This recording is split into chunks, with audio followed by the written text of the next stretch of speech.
इसमें इतने factuals point होते हैं, बिल्कुल 3 माह के लिए अपने आप को बंद कर दीजिए। 72,31,082 सीक्वेंस भी याद रख लेना। सबसे बड़ी जनजाति गोंड है, ठीक है। इसके बाद कौन सा है? तो जैसे भी आपके दिमाग को एक हिंट चाहिए, यहाँ पे सरगुजा, फिर जसपुर, ये 5 जिले। Good morning to all of you. I am Sandeep. I welcome you all to my channel Sandeep study centre. जैसा कि आपको पता है, आपकी क्लासेस जनजाति की कल आने वाली थी, ठीक है, लेकिन कल कुछ कारणवश जो है आपकी क्लासेस नहीं आ पाई। मैंने बहुत देर तक इसको रिकॉर्ड किया।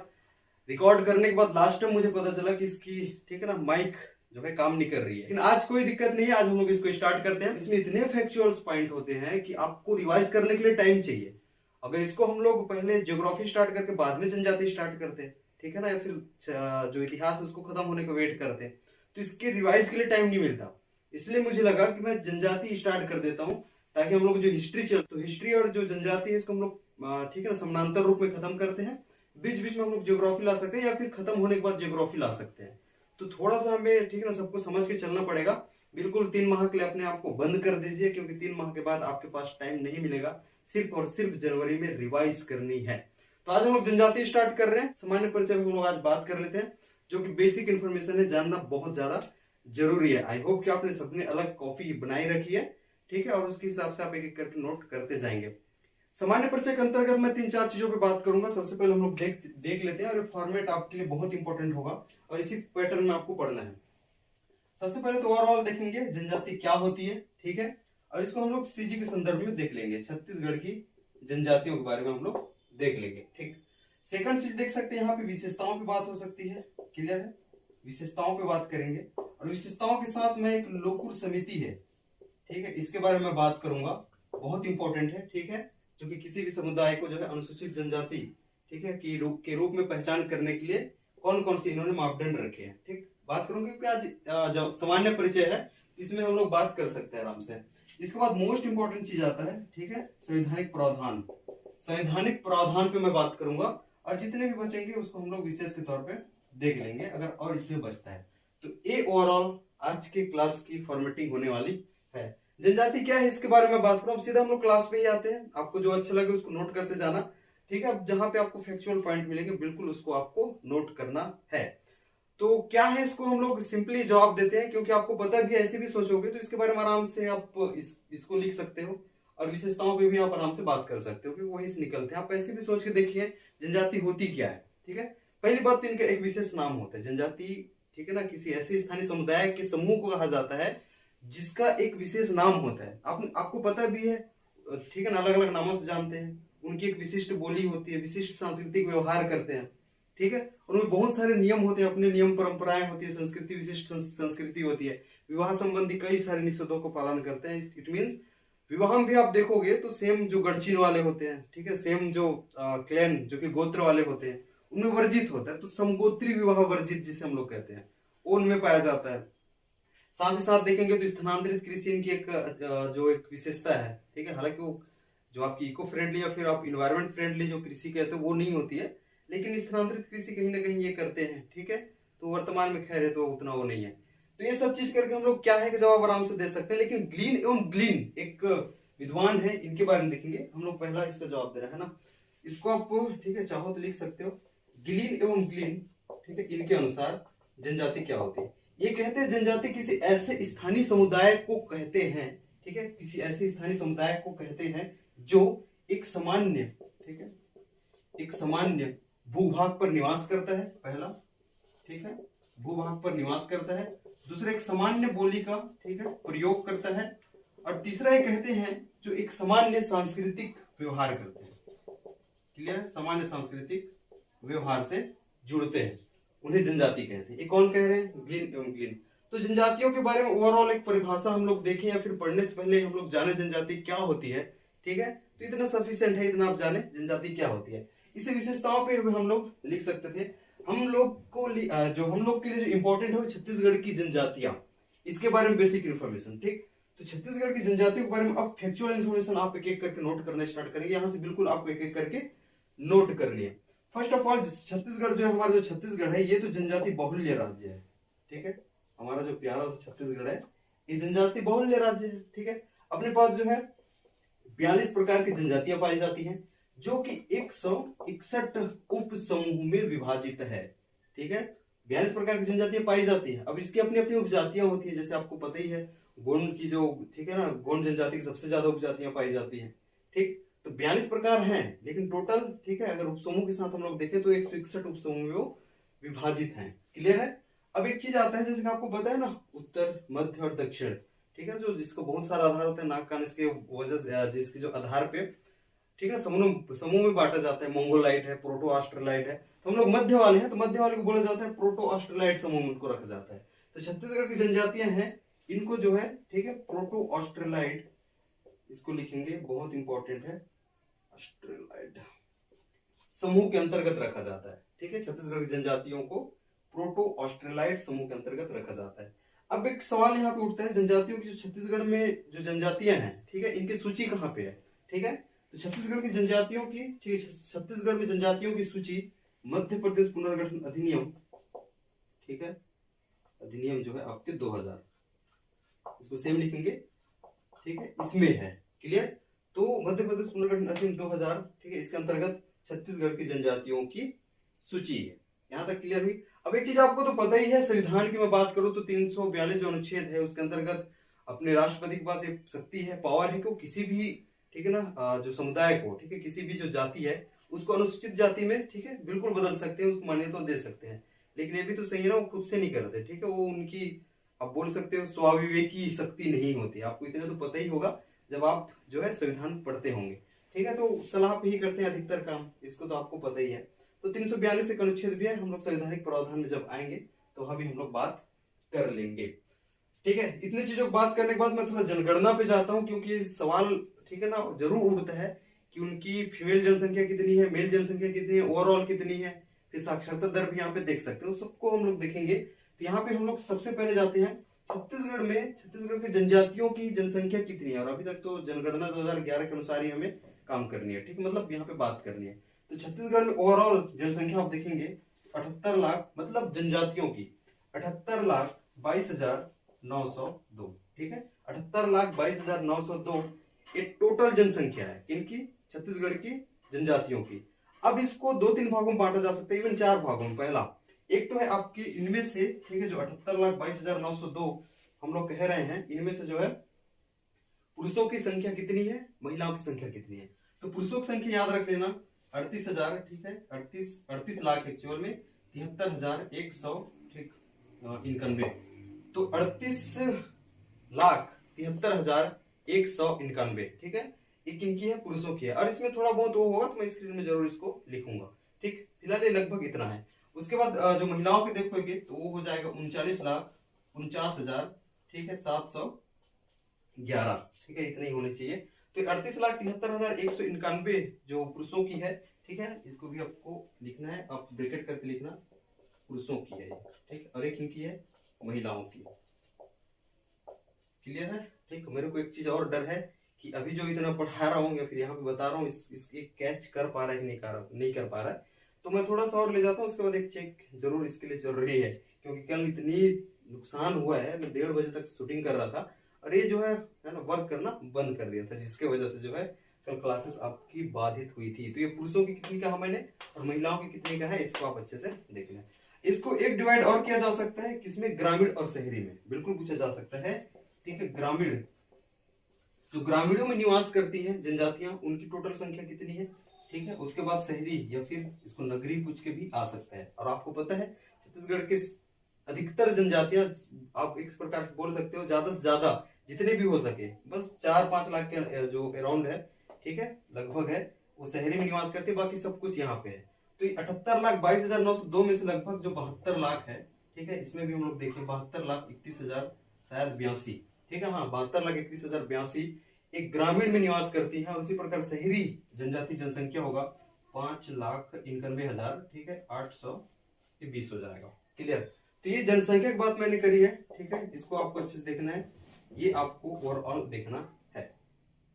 अब एक सवाल यहाँ पे और उठता है कि सर्वाधिक जनसंख्या कौन सी जनजाति की है, मतलब सबसे बड़ी जनजाति, ठीक, उसको भी देख लेंगे। तो यहाँ पे एक चीज और नोट करना, ये तो हो रहा है जनसंख्या, मैं इसको इधर बता रहा हूँ, ठीक है, इधर नोट करेंगे, उसी के आगे आप नोट करते जाएं। ठीक, तो सबसे बड़ी जनजाति जैसा कि आपको पता है, ठीक है, गोंड जनजाति है, लेकिन उसकी जनसंख्या कितनी है।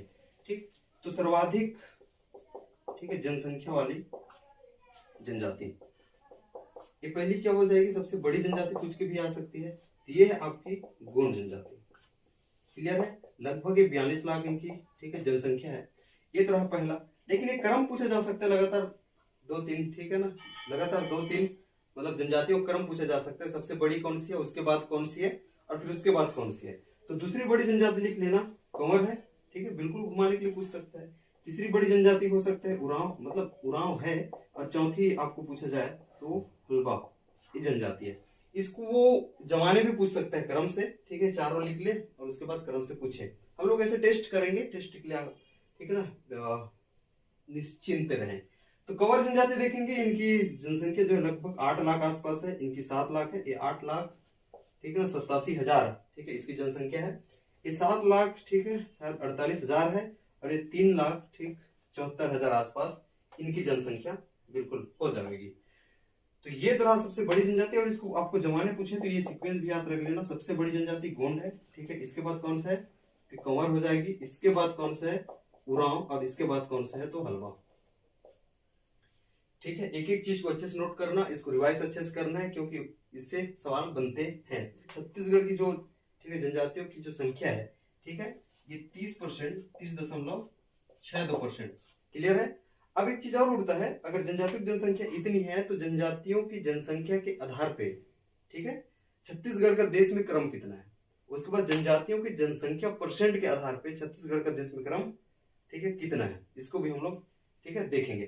तो वो 7वां 8वां है। तो यही पे मैं बता देता हूं, अगर जनजाति जनसंख्या, इसको पूरा लिखेंगे, जनजाति जनसंख्या के आधार पे आपको पूछे, ठीक है, देश में छत्तीसगढ़ का क्रम पूरा लिखेंगे, तो ये आपका 7वां हो जाएगा। ठीक, आप एक काम करना, पूरे 6 जितने जो आपके पास और हैं, 6 जितने और नाम है, तो 6 राज्यों कौन कौन से, छत्तीसगढ़ का तो 7वां स्थान है, तो 6 राज्य कमेंट बॉक्स में मुझे, ठीक है, बताएंगे। इसी बहाने आप इसको पढ़ पाएंगे, देखेंगे। और उसी प्रकार आप देखेंगे जनसंख्या, ठीक है, परसेंट के आधार पे है, जनसंख्या परसेंट के आधार पे देश में छत्तीसगढ़ का क्रम कौन सा है, तो हो जाएगा आपका 8वां। क्लियर है? तो इस प्रकार से ये दोनों को भी आप अच्छे से नोट कर लेंगे। तो जनसंख्या वाली चीज, इतनी चीज बात हो सकती है। जनसंख्याओं पे क्या ये चीज भी बात हो सकती है कि जिला कौन से, किस जिले में सबसे ज्यादा जो एसटी पॉपुलेशन पाया जाता है, ठीक है, किस जिले में सबसे ज्यादा पाया जाता है, परसेंट के हिसाब से किस में पाया जाता है। तो जनगणना 2011 के अनुसार अपने पास तो अवेलेबल 18 और 27 जिले का है। हालांकि 18 जिले का है, 18 जिले का आया था, लेकिन 27 जिले के भी आंकड़े हैं, तो हम लोग 27 जिलों के आधार पे देखेंगे।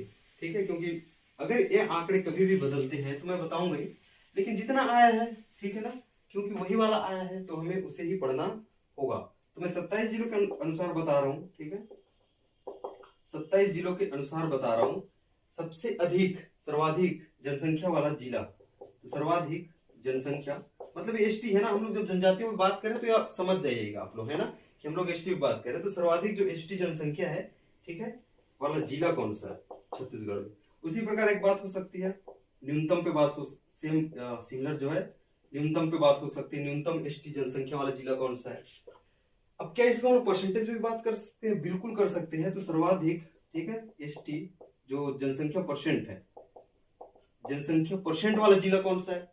उसी प्रकार ये न्यूनतम बोल के भी पूछा जा सकता है, न्यूनतम एसटी जनसंख्या परसेंट वाला जिला कौन सा है। ठीक है, मैं जो बोल रहा हूँ उसको ज्यादा आप सुन के लिखने की कोशिश करेंगे अगर आप नोट्स बना रहे हैं। ठीक, तो सर्वाधिक एसटी जो जनसंख्या वाला जिला आपको बोले तो जसपुर हो जाएगा। क्लियर है? उसके बाद न्यूनतम, ठीक है, एसटी जनसंख्या वाला जिला आपको बोले, ठीक है, यहाँ पे लिख लेना बेमेतरा। ये जनसंख्या के आधार पे, जनसंख्या परसेंट नहीं, क्योंकि जनसंख्या परसेंट का हिसाब से तो सुकमा हो जाएगा इसमें पहला। ठीक है, क्योंकि वहां जितने भी उस जिले में जनसंख्या है उनमें से परसेंटेज, ठीक है ना, वो ज्यादा है सुकमा में, और यहाँ पे जितने भी जनसंख्या है उसमें जनसंख्या के हिसाब से यहाँ पे ज्यादा है। ठीक है, समझ पा रहे होंगे। तो न्यूनतम एसटी जनसंख्या परसेंट वाला आपको पूछे तो हो जाएगा आपका, ठीक है, रायपुर। मैं जो ठीक है ना शॉर्ट फॉर्म में लिख रहा हूँ, ये बेमेतरा है, बीटी लिखा हूँ, ये सुकमा है, ये रायपुर है। लेकिन एक सवाल और उठ सकते हैं ना, इसको क्रम से बताइए, सर्वाधिक किस में है, इसके बाद किस में है, इसके बाद किस में है। ठीक, तो यहाँ पे लिख लेना अच्छे से एक चीज, और इसको सेपरेट रखना। उसके बाद अलग से एक डब्बा बना के आप लिखना कि टॉप 3 सर्वाधिक जनसंख्या वाले जिले, टॉप 3 न्यूनतम जनसंख्या वाले जिले एसटी पॉपुलेशन के, ठीक है ना, टर्म्स में। उसके बाद यहाँ पे भी लिख सकते हो टॉप 3 जिले, ठीक है, जो कि परसेंट के हिसाब से सर्वाधिक। यहाँ पे उसी प्रकार से लिखा जा सकता है। तो यहाँ पे देखेंगे सबसे अधिक तो कहाँ पे है, जसपुर में। सेकंड नंबर पे लिखेंगे बस्तर, ठीक है, सेकंड नंबर पे बस्तर है। तीसरे नंबर पे रायगढ़ है। इसका मतलब यहाँ ये टॉप 3 जिले हैं जिसमें सर्वाधिक एसटी पॉपुलेशन पाई जाती है, ठीक, जनसंख्या के आधार पे। कौन कौन से, जसपुर, फिर से लिखेंगे बस्तर और रायगढ़। उसी प्रकार हम लोग जब न्यूनतम की बात करते हैं, न्यूनतम एसटी पॉपुलेशन वाले, ठीक है, पीछे से हम लोग देखें तो टॉप 3 हो, ठीक है, पीछे से कौन से होंगे, तो बेमेतरा है, बच्चा रो रहा है यार, ठीक, ये बेमेतरा है, और यहाँ पे देखेंगे ये बेमेतरा हो जाएगा। उसके बाद आपके रायपुर हो जाएंगे, ठीक है, आरपी, ये रायपुर हो जाएगा। उसके बाद यहाँ पे एक्चुअल में ये मुंगेली है, उसके बाद रायपुर है ना, इसको भी देख लेंगे, आरपीआर, ये रायपुर लिख रहा हूँ, ये मुंगेली है। तो बेमेतरा, मुंगेली और रायपुर, ठीक। अब इसको भी, ठीक, इसको भी समझ जा रहे हैं, जनसंख्या परसेंट के आधार पे टॉप 3, ठीक है ना, सर्वाधिक जनसंख्या वाले जो जिले होंगे वो सुकमा हो जाएगा, ठीक है, बस्तर वाली ही हो जाएगी, क्योंकि बस्तर जिले में जो है जितने लोग हैं ना उनमें से परसेंटेज आप, ठीक है ना, परसेंट आप देखोगे इसका जनजातीय की संख्या का तो अधिक होता है। सुकमा है, नो डाउट, यहाँ पे बीजापुर भी, और यहाँ पे नारायणपुर, ठीक, क्लियर है। ये तीनों को आपको देखना है जो कि टॉप 3 परसेंटेज के हिसाब से, फिर कह रहा हूँ। उसके बाद न्यूनतम देखेंगे जो कि परसेंटेज के हिसाब से, ये दोनों को समझना ना, ये न्यूनतम जनसंख्या के हिसाब से, परसेंटेज के हिसाब से जब ये रायपुर है, ठीक है, ठीक है, ये रायपुर हो जाएगा। उसके बाद यहाँ पे 2 चीज और आ जाएंगे जो कि रहेगा आपका, ठीक, दुर्ग हो जाएगा एक, और बेमेतरा, ठीक। तो पहले शायद बेमेतरा है, उसके बाद दुर्ग है, यहाँ पे याद रखना, ये आपका बेमेतरा है, उसके बाद दुर्ग है, क्लियर है। तो रायपुर, बेमेतरा, दुर्ग है। और थोड़ा भी कुछ होता है तो मैं स्क्रीन में जरूर लिखूंगा एडिटिंग के टाइम पे, अगर मैं स्क्रीन में नहीं लिख रहा हूँ एडिटिंग के टाइम पे तो यह समझ जाना सही है, क्लियर। तो ये तो बात हुई किसकी, ठीक है, जनसंख्याओं के संदर्भ में हमने मेल फीमेल में देखा है, ग्रामीण और शहरी में देखा है, और दूसरा चीज क्या देखा है हमने, ठीक है। उसके बाद हम लोग इसको देख लिए हैं, सर्वाधिक जनसंख्या वाला, ठीक। तो जितना देखे इसके बाद हम लोग आगे और चलते हैं, किस पे बात हो सकती है अब, 2 चीज और, एक है आपकी साक्षरता दर और एक है आपका लिंगानुपात, ठीक है। इसको भी देख लेते हैं, काफी इंपॉर्टेंट है, साक्षरता दर भी पूछा जा सकता है और लिंगानुपात। तो हम लोग जो छत्तीसगढ़ की जनसंख्या, जो जनजाति है, इसकी बेसिक इंफॉर्मेशन पे बात कर रहे हैं। तो एक पूछा जा सकता है आपको जनजातियों की साक्षरता दर, लेकिन अब जब अगर आप स्मार्ट होंगे ना तो क्या करेंगे, जितना हम लोग पढ़ रहे हैं, ठीक है, आपके दिमाग में होना चाहिए कि अब छत्तीसगढ़ में सिमिलर हम ऐसे कैसे पढ़ सकते हैं। छत्तीसगढ़ की टोटल जनसंख्या, ठीक है, जैसे कि आप पता करोगे। उसके बाद सर्वाधिक जनसंख्या वाला जिला कौन सा है छत्तीसगढ़ के वाला में, ठीक है, छत्तीसगढ़ की पूरे जो जनसंख्या उसके संदर्भ में, तो छत्तीसगढ़ की जो जनसंख्या है जनगणना के हिसाब से उसको भी सेम आप बांट के ऐसे पढ़ सकते हो। मैं तो एसटी वाला बता रहा हूँ, ये छत्तीसगढ़ के लिए, ठीक है ना, छत्तीसगढ़ के लिए पूछे तो ये सही नहीं होगा, अगर वहां पे एसटी पॉपुलेशन के हिसाब से पूछे तब की बात है ये। तो इसी फॉर्मेट आप उसको भी तैयारी कर सकते हो, ठीक है। तो साक्षरता दर देखते हैं, इसको आप कमेंट में भी बताना छत्तीसगढ़ के संदर्भ में। तो साक्षरता दर टोटल हम लोग देखेंगे, हम लोग एसटीओ की भी बात कर रहे हैं, ठीक है ना, जनजातियों की ही बात कर रहे हैं। तो टोटल साक्षरता दर है 59.9%, ये 59.1% भी लिखा रहता है, क्लियर है। तो 59 ठीक है, ये 09% है, क्लियर है, इसको आपको देखना है। उसके बाद देखना है, ये तो हो गया क्या, कुल। अब इसको 2 भागों में बांटा जा सकता है, एक क्या है, ठीक है, मेल, और एक हो जाएगा फीमेल, क्लियर है। तो यहाँ पे देखेंगे मेल का, देखेंगे मेल का है 69.67%, क्लियर है। ये साक्षरता दर है, आपको पूछे, ठीक है ना, छत्तीसगढ़ की जनजातियों के पुरुषों की, ठीक है, साक्षरता दर कितनी है, तो 69.67%। उसके बाद फीमेल का आपको पूछेगा तो 48.76%। अब जैसे भी इसको याद करो, जैसा कि आप यहाँ पे एक बार देखने की ही कोशिश करो, ठीक है, कैसे याद कर सकते थे। ये सिमिलर दिख रहा है, 6-7 है, और फीमेल में आ जाएगा तो पलट देंगे, 7-6 हो जाएगा। तो डॉट के बाद जो आपके दशमलव के बाद है, ये तो समझ में आता है, क्लियर है। लेकिन जो ये है 6-9 और फिर आपके 4-8, क्लियर, तो 6-9 है और 4-8 है, इसको कैसे कर सकते थे। तो ये जो आपके 9 है, इसमें 1 घटा दे तो ठीक है ना, 8 हो जाता है, और इसमें 2 घटा दे तो 4, ठीक है, 4 हो जाता है। तो इसमें 1 और 2 घटा लो। तो जैसे भी आपके दिमाग को एक हिंट चाहिए मुझे किस प्रकार से याद रखना है, एक्यूरेसी के लिए बता रहा हूँ, क्योंकि आजकल लगभग पूछते हैं, ठीक है ना, 48.76 है, फिर आ गया 48 ठीक है, जो भी पूछ ले, फिर आएगा, फिर आएगा, फिर आएगा। तो 48 का ही 4 ऑप्शन आते हैं। ये पिछले प्री में हुआ है ऐसा, क्लियर है, कुछ को लेके आर्थिक सर्वेक्षण के जो क्वेश्चन है उसको लेके, तो कुछ भी पूछा जा सकता है। तो एक्यूरेसी के लिए आप कैसे भी एक हिंट जरूर अपने दिमाग को दे सकते हो कि इस प्रकार से इसे याद रखना है। 13 साक्षरता। अब इंपॉर्टेंट हो जाता है इनके सेक्स रेशियो की बात करते हैं, जो कि लिंगानुपात। ठीक है, और इसको मैं समझा भी नहीं रहा हूँ ना ये क्या होती है कैसे, ये तो पता ही होगा। ठीक है, तो जनजातियों जितने ठीक है ना पुरुषों हैं, उनमें से प्रति 1000 पुरुषों में महिलाओं की जनसंख्या कितनी है, तो उसे हम लोग लिंगानुपात कहते हैं। हम लोग डायरेक्ट देखते हैं इनके टोटल, इस कुल की बात कर रहा हूँ मैं, कुल लिंगानुपात कितनी है छत्तीसगढ़ में, जो कि जनजातियों की 1020 है। आपको बताना है छत्तीसगढ़ की लिंगानुपात कितनी है टोटल। इसको भी सेम बताना, छत्तीसगढ़ में लिटरेसी रेट कितनी है, मेल लोगों की कितनी है, फीमेल लोगों की कितनी है। ये तो छत्तीसगढ़ के एसटीओ की है, ठीक है, जनजातियों की बात कर रहे हैं। तो आप कमेंट करके बिल्कुल बताएं और इसे खोजें, ताकि आपकी इसके ठीक है ना समानांतर जो है उसकी भी तैयारी हो जाए। लिंगानुपात की बात कर रहा हूँ, 1020 टोटल लिंगानुपात है कुल एसटी जनसंख्याओं की, कुल एसटीओ की। ठीक है, अब इसको भी बांटा जा सकता है, और इसको मेल फीमेल में कैसे बांटेंगे, ठीक है, क्योंकि पुरुषों में जो है महिलाओं की संख्या है, तो ये ग्रामीण शहरी में बटेगा। ठीक, तो ग्रामीण देखेंगे, ग्रामीण जनजातियों की लिंगानुपात कितनी है, काफी अच्छी स्थिति है, 1021, मतलब 1000 पुरुषों में 1021 ठीक है ना महिलाओं की संख्या है। तो ये दर्शाता है कि इनकी स्थिति कितनी अच्छी है। क्लियर। और इसी प्रकार आप शहरी में देखेंगे, ठीक, यहाँ पे आप शहरी लिंगानुपात देखेंगे तो 999 है। एक लिंगानुपात और यहाँ पे बताया जाता है, जो कि 0 से 6 वर्ष के आयु वर्ग, ठीक है, अरे मेरे को आवाज भी चेक करनी है, तो इसको देखेंगे 0 से 6 वर्ष ठीक है ना आयु वर्ग वाले, इनका लिंगानुपात कितनी है, तो ये 992 है, जो कि थोड़ा सा दुखद है। क्यों है, ठीक है, क्योंकि 992 है। अब इसके आगे हम लोग देखते हैं, ठीक है, एक बार हम लोग लोकुर समिति के बारे में देख लेते हैं, लेकिन इससे भी इम्पोर्टेंट मेरे को लगता है अनुसूचित जनजाति पे हमें अनुसूचित जो क्षेत्र होता है उस पर बात करना है। ठीक, मैंने अभी ठीक है चेक करा है, तो आवाज़ सब कुछ सही है। ठीक है, बस पसीना बहुत ज़्यादा आ रही है, तो ये थोड़ा सा लाइटिंग का भी है, और प्लस बंद कमरे में। अब यहाँ पे देखेंगे हम लोग ना अनुसूचित, ठीक, अनुसूचित क्षेत्र, इस पे बात कर लेते हैं। ठीक है, ये जानना बहुत ज़्यादा इंपॉर्टेंट होता है कि अनुसूचित क्षेत्र, ठीक है, ठीक है, उसके किलोमीटर कितनी है, फिर अनुसूचित क्षेत्र वाले जिले कितने हैं, पूर्णतः कितने, आंशिक रूप से कितने, ये बहुत सारे सवाल हैं। तो अनुसूचित क्षेत्र, इससे पहले आप एक चीज़ याद रखना, जो जनजाति क्षेत्रों का जो प्रशासन है, तो जनजाति क्षेत्रों के लिए जो प्रावधान है, ठीक है, इंडियन कॉन्स्टिट्यूशन के 5वीं एवं 6वीं, ठीक है, ठीक है 6वीं जो अनुसूची है इसके अंतर्गत दिया गया है। ठीक, तो जनजाति क्षेत्रों का जो प्रावधान है 5वीं और 6वीं अनुसूची के तहत होता है। 6वीं अनुसूची में 4 राज्य रखे गए हैं, जो कि त्रिपुरा, असम, जो मेघालय वाला है।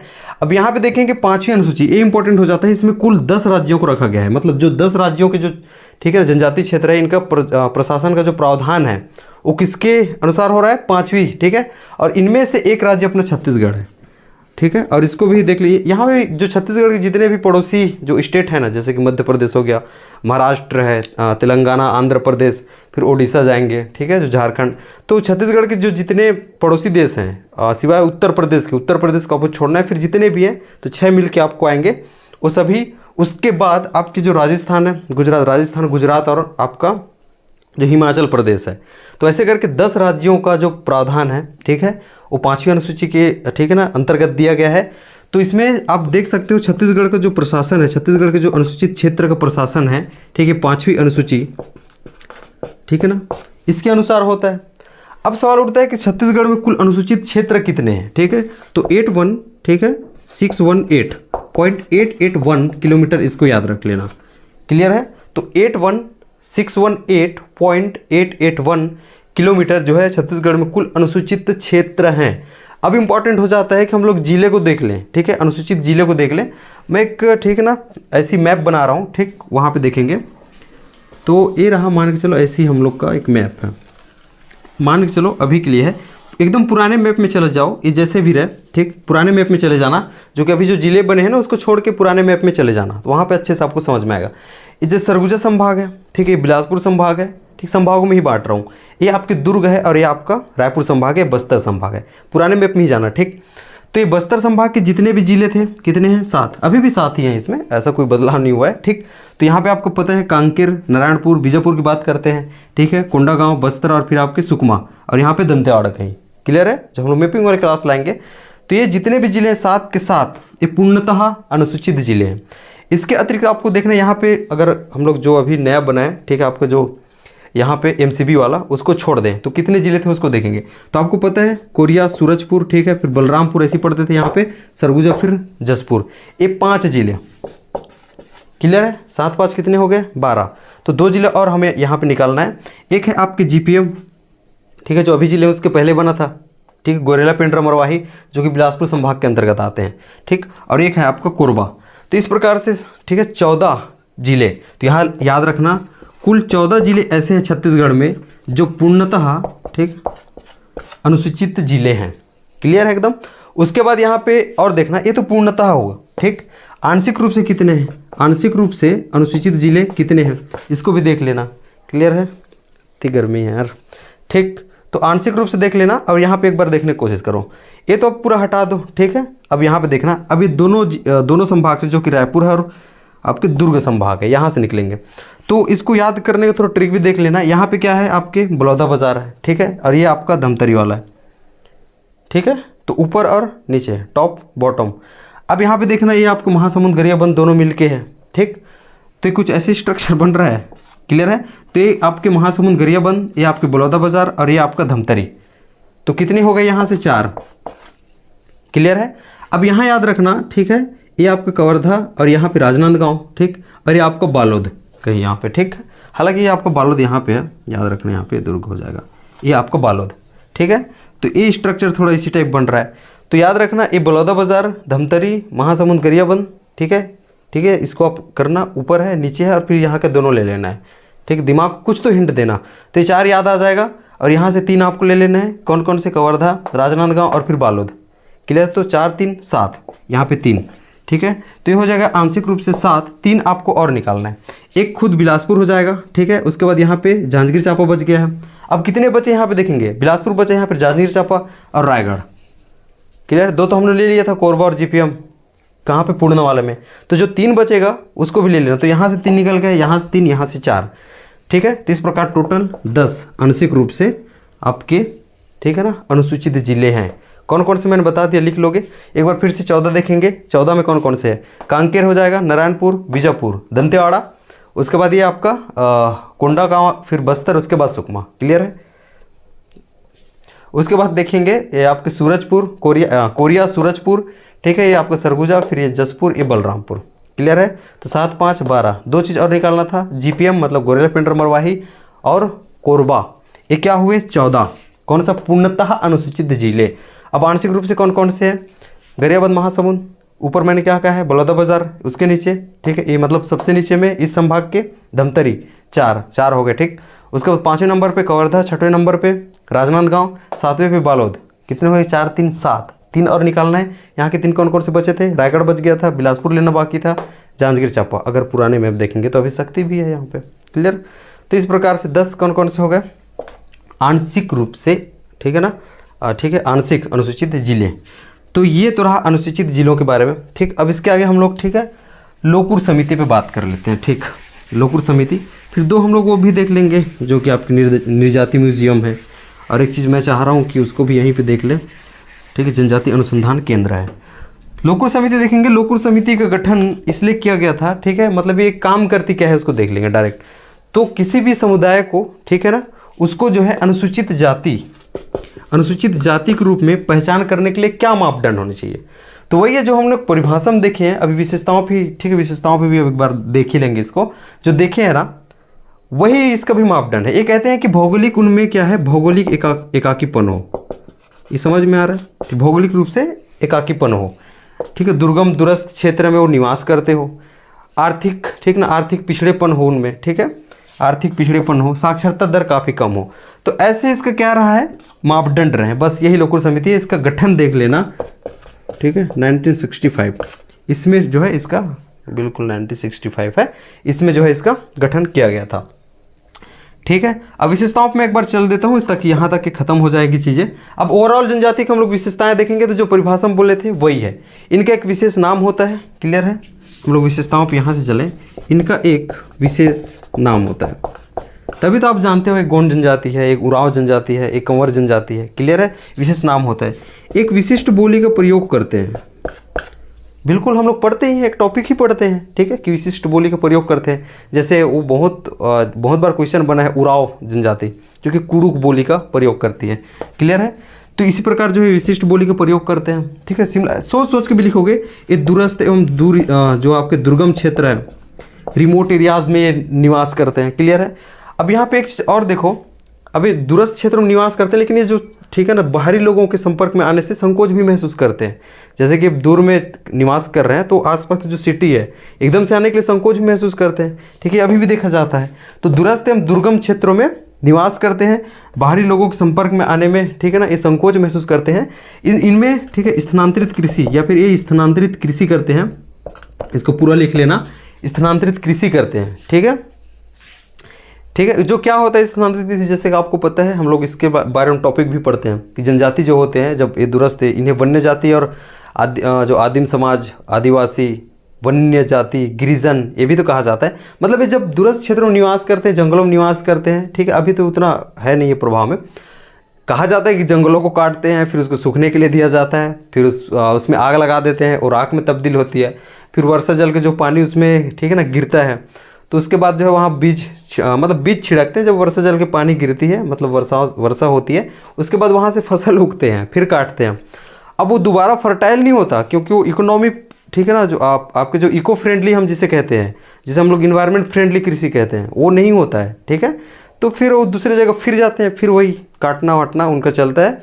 ये जो है इसलिए स्थानांतरित कृषि कहते हैं। अब इनका एक अलग अलग नाम खुद का भी होता है। जैसे स्थानांतरित कृषि आप देखेंगे, ठीक है ना, बैगा देखेंगे तो बैगा व्यवहार कृषि करती है। ठीक है, वो स्थानांतरित कृषि है, लेकिन बैगा की स्थानांतरित कृषि को क्या कहते हैं, फिर कौन से नाम से जाना जाता है, ऐसा क्वेश्चन आता है ना, तो व्यवहार है। तो इस प्रकार स्थानांतरित कृषि भी ठीक है इनकी विशेषताओं में लिखा जा सकता है। साक्षरता दर जो है होता है इनमें से, और देखेंगे तो इनकी अपनी एक परंपरागत जाति पंचायत पाई जाती है, विशिष्ट सांस्कृतिक व्यवहार करते हैं, अलग अलग इनकी जो है अलग होता है। एक प्रकार से देखेंगे समगोत्री विवाह इनमें वर्जित होता है, सेम क्लेन वाला जो मैंने बताया था। ठीक है, बहुत कुछ है इनके बारे में, जितना आप सोच के लिखोगे 10-12 जो विशेषताएं हैं ऐसी आप निकाल सकते हैं।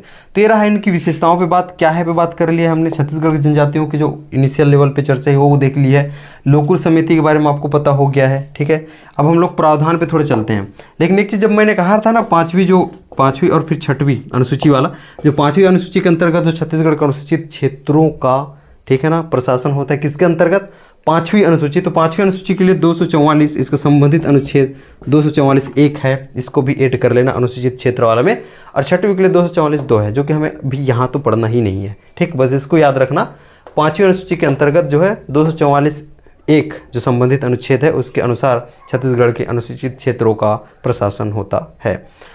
तो वहाँ पे जो जितने और नाम मैंने बताए थे उसको भी देख लेना। यहाँ पे 10 राज्यों को रखा गया है, 10 राज्यों में से भी मैंने जो बताया है, और कमेंट बॉक्स में उसको लिख के भी आप आंसर दें। अब हम लोग प्रावधान पे चलते हैं, और विशेष जो बातें हो सकती है 1-2 हमें और याद आ जाए उसको हम लोग देखेंगे। प्रावधान एक बार देख लेते हैं। ठीक है, अब 2 चीज़ पे यहाँ पे हम लोग बात करेंगे, इसको अच्छे से देख लेना एक बार। ठीक, एक है आपका इनके ठीक है संवैधानिक प्रावधान पे बात करेंगे, जो कि ठीक है आपके संविधान के अनुसार है। प्रावधानों पे बात करेंगे, और विशेष तौर पे 2-3 चीज़ और देखेंगे। प्रावधानों में इंपॉर्टेंट मैं अनुच्छेदों पे बात करूँगा। ठीक है, ताकि हम लोग जो है इंपॉर्टेंट चीज़ को याद रख सकें। और इसके लिए तो और बहुत सारी चीज़ें हैं। अनुच्छेद 14 देखेंगे, या फिर ठीक है ना 15 देखेंगे, अनुच्छेद 16 देखेंगे, सभी में इसके बारे में दिया गया है। फिर आपके ठीक है ना DPSP के अंतर्गत जाएंगे। लेकिन सबसे इंपॉर्टेंट है आपकी अनुच्छेद 330 ठीक है, और 332। 330 में देखेंगे, ये आपके लोकसभा में ठीक है, लोकसभा में जो जनजातियों के इनके आरक्षण की बात करता है। ठीक है, ST इनके जो है आरक्षण की बात करता है। और 332 के अंतर्गत आप देखेंगे, कोई चिल्ला, अब आर्टिकल 332 देखेंगे है ना, ये आपका 330 जो है लोकसभा में ठीक है STO का आरक्षण की बात करता है। अब 332 देखेंगे, ये आपकी विधानसभा में है। ठीक है, सेम STO के आरक्षण की बात करता है। 338 जो आपके A है, ये बहुत इंपॉर्टेंट है, इससे संबंधित जो 89 वह जो कॉन्स्टिट्यूशनल अमेंडमेंट था ठीक है, इसके अंतर्गत जो है यहाँ पे ठीक है राष्ट्रीय अनुसूचित जनजाति आयोग पूरा लिख लेंगे है ना, अनुसूचित जनजाति आयोग ठीक है ना, इसके बारे में दिया गया है कहाँ पे 338A में। क्लियर, तो ये 330 हो गया, 332 हो गया, 338, मतलब इसको याद होना ही है, वो चीज़ बता रहा हूँ, बेसिक चीज़ बता रहा हूँ। हालांकि इसके जो और प्रावधान है ठीक है, वो भले लिख के मैं ग्रुप में एक बार सेंड कर दूंगा। ठीक, तो ये हो गया। ठीक है, एक चीज़ और देख लेना यहाँ पे 243 है ठीक D, और 243 ठीक है D है और T है, इसको 1-2 हिसाब से आप ABCD ठीक है ना, ABCD में तो 1-2 हिसाब से भी आप देख सकते हैं इसको। ठीक, तो 243D है, ये पंचायतों में रिजर्वेशन की बात करता है। क्लियर है। और 243T है, ये नगरीय निकाय में, ठीक, यहाँ पे आरक्षण की बात करता है, रिजर्वेशन की बात ये करता है। और 244 1 2 तो आपको पता है, ठीक है, जो कि 244 था ना, मैंने बताया था कि 244 जो 1 है 5वीं अनुसूची से संबंधित है, जो 10 राज्य वाला, तो ये भी 244 2 देख लोगे तो 6वीं अनुसूची से संबंधित हो जाता है। इसके अतिरिक्त और हैं, 15 है, 16 है, क्लियर है। तो सब कुछ मैं और आपको बताऊंगा एक बार, ठीक है, जो कि ग्रुप में मैं भेज दूंगा, लेकिन इतनी चीज़ आपको इनिशियल लेवल पे याद होनी ही है। अब हम लोग विशेष तौर पे जाते हैं, विशेष तौर पे 2 चीज़ देख लेंगे। एक याद रखना, एक है आपके निर्जाति म्यूजियम, ठीक है, निर्जाति म्यूजियम, और एक है आपका, ठीक है, ये आपकी निर्जाति म्यूजियम है, ये धर्मपुरा में जो है। और यहाँ पे देखेंगे एक, ठीक है, अनुसंधान, जनजाति अनुसंधान केंद्र, ठीक। तो जो निर्जाति म्यूजियम है, इसकी जो स्थापना है ये 1972 में हुई थी, जो कि धर्मपुरा जगदलपुर में है, ठीक, आप लिख सकते हो। धर्मपुरा कहाँ पे है? जेडीपी में है, जगदलपुर में है, क्लियर है। जो कि निर्जाति म्यूजियम है, जो एंथ्रोपोलॉजिकल सर्वे ऑफ इंडिया इसके द्वारा जो संचालित हो रही है, क्लियर है। कहाँ पे? धर्मपुरा जगदलपुर में 1972 में इसका निर्माण हुआ है। और जो निर्जाति म्यूजियम है, इसे जो जनजातियों संबंधित अध्ययन के लिए, ठीक है, इसका उद्देश्य क्या है? जनजातियों संबंधित अध्ययन करना। अनुसंधान केंद्र देखेंगे, जो जनजाति अनुसंधान केंद्र है, इसका निर्माण 2 सितंबर, ठीक है, 2004 को किया गया था, ठीक है, जो कि नवा जो रायपुर है अटल नगर में है, ठीक है। और ये देश में 15वें नंबर का है, क्लियर है। तो ये दोनों चीज़ भी नोट कर लेना, तो ये विशेष तौर पे हो जाएगी, ठीक है। इसका अतिरिक्त विशेष पीढ़ी जनजातियों के एक इंट्रोडक्शन दिया जा सकता था, अभिकरणों पे बात किया जा सकता था, जो कि स्पेसिफिक टॉपिक्स ही हैं, तो वहाँ पे हम लोग बहुत अच्छे से उसको करने वाले हैं, ठीक। तो आज के लिए बस इतना था, बेसिक इन्फॉर्मेशन के तौर पे इसको अच्छे से लिख लेना, ठीक है, अच्छे से पढ़ लेना, इसकी तैयारी अच्छे से करेंगे हम लोग। देखते हैं 5-10 क्लासेस खत्म कर लेते हैं, उसके बाद हम लोग एक टेस्ट लेके आपके ग्रुप में जरूर लाएंगे। और जो आप नए हो तो एक चीज़ याद रखना, आपको टेलीग्राम का जो लिंक है वो ग्रुप में मिल जाएगा, मतलब ग्रुप बोलता हूँ, डिस्क्रिप्शन में मिल जाएगा। तो डिस्क्रिप्शन में टेलीग्राम का लिंक है, वहाँ से, ठीक है ना, उसके थ्रू जो है आप ग्रुप में जुड़ जाइए, क्योंकि इससे संबंधित जो इन्फॉर्मेशन, ठीक है ना, इन्फॉर्मेशन है या फिर अपडेट है, इंपॉर्टेंट अपडेट है, वो सब आपको ग्रुप में ही मिलते जाएगी। तो ग्रुप से जुड़ना ना भूलें। वहाँ पे टेस्ट भी आपकी स्टार्ट होने वाली है।